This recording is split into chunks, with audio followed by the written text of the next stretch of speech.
Сәлем достар, бүгін біз менің отбасымның ең сүйікті ыстық тағамы борщты дайындайтын боламыз. Дәл осы рецепт бойынша дайындасаңыздар еш өкінбейсіздер. Борщтың құрамына керекті заттар: тауық еті, қырыққабат, картошка, сәбіз, жуа, қызылша. Алдымен тауық еті мұздай суға салып қайната береміз. Қайнаған соң көбігін алып, астын баяу отқа қойып, керегінше тұзын саламыз. Тауық еті шамамен бізде 35-40 минутта піседі.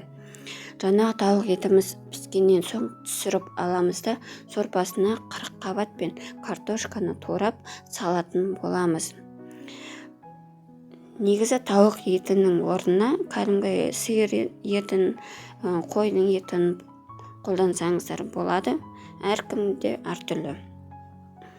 Одан кейін борщтың салмасын дайындайтын боламыз. Оған біз жуамызды жіңішке қылып тураймыз. Сәбізді, қызылшаны теркадан өткіземіз.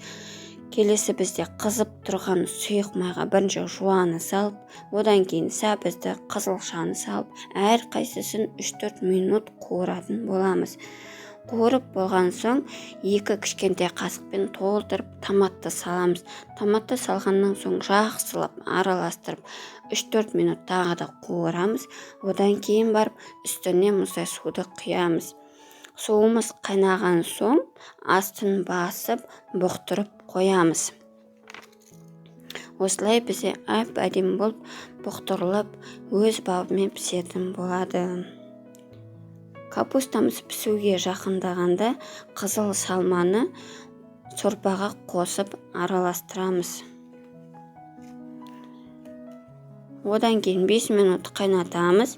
5 минут қайнатқан соң біздің борщымыз дайын болады.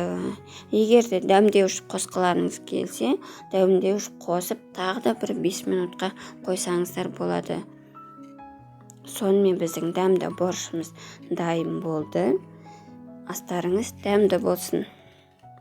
Сіздермен бірге болған Айдана Тұрсынбаевна көп рахмет.